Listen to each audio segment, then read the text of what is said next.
திண்டுக்கல் மாவட்டத்தில் கஞ்சா விற்பனை செய்தவர்கள் கைது.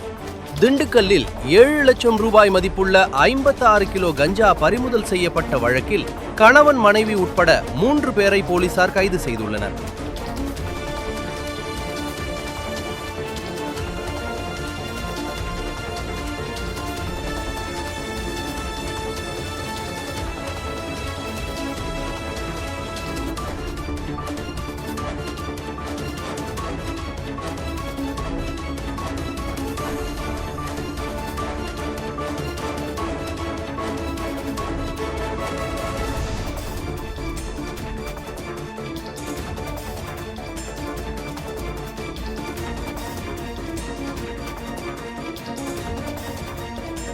திண்டுக்கல் மாவட்ட காவல்துறையில் போதைப்பொருள் தடுப்பு நடவடிக்கையை ரொம்ப தீவிரமாக கண்காணிப்பு செய்துட்டு வரோம்.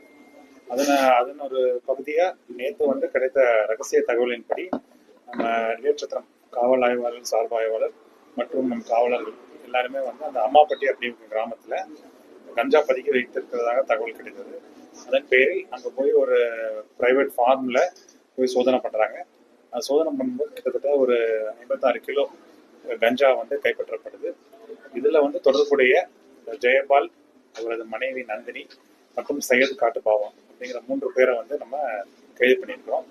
இது முதற்கட்ட விசாரணை தான். இதுல நம்ம 3 பேர் திண்டுக்கல் மாவட்டத்தை சேர்ந்தவர்கள் தான் இதை பதுக்கி வைத்திருக்காங்க அவங்களுடைய தோட்டத்துல. இதன் அடிப்படையில் இன்னும் விசாரணை துரிதப்படுத்தப்பட்டிருக்கு. இதை எங்கிருந்து வாங்கிட்டு வந்தாங்க, எந்த வெளி மாநிலத்திலிருந்து வந்திருக்கா அப்படிங்கிற ஆஸ்பெக்ட்ல விசாரணை போயிட்டு இருக்கு. அது முழுமையாக அடையும் போது ஒரு முழு தகவல் கிடைக்கும்.